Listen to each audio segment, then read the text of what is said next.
bir şey yersin.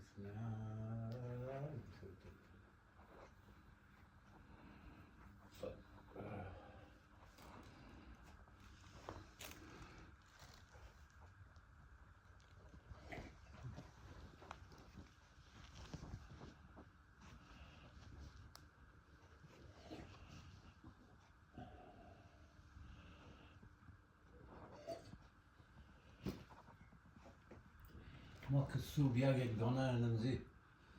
حلوا صبحانه مخروم دیگه طبیعیگر اصلا نان نمخروم خوش چنده مرم دیگه ده خوش چینی جان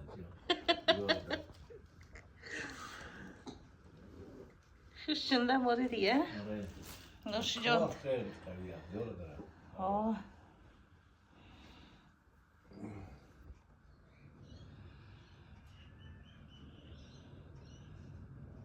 عزیزا سلام پیشین بخیر خوبین جانشون جور بخیرین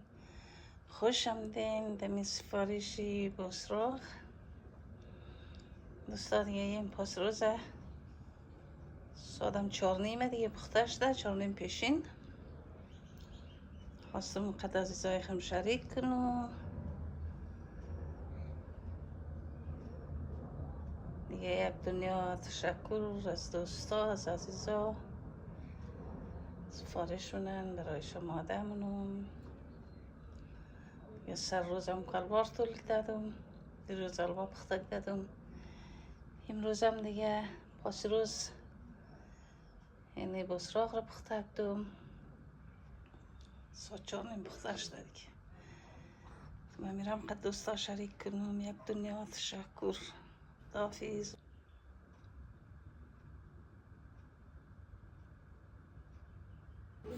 سمنگا سو یک داد یک چند کیلو کشت که دادم اینا را امروز شخ کدم افتاو کدم اونیشم از قرود تازه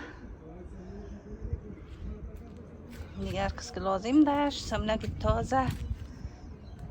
ماده دیگه بخیر خشک موشه عزیزا سلام دیگه صبح زیبایشون بخیر امروز که دیگه سفارش نداشتم همین قرود داره گفتم باش دیجیو کنم بلدیشون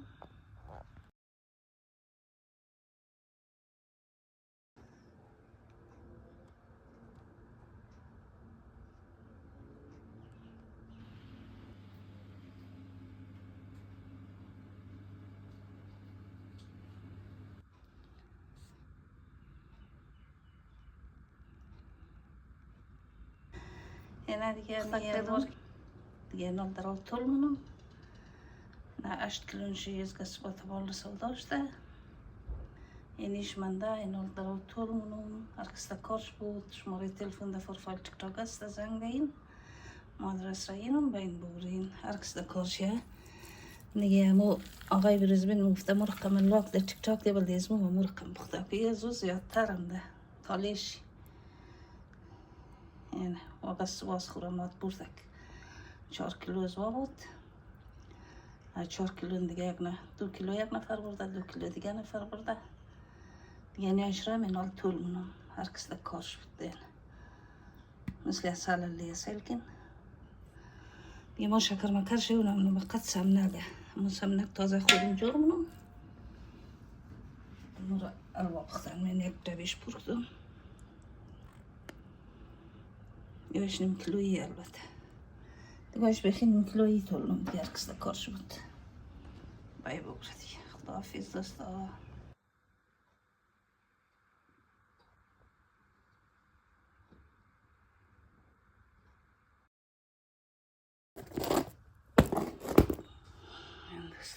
کاک خوبش پخته شده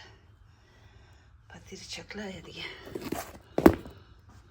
به مای خمیر بلدین نوته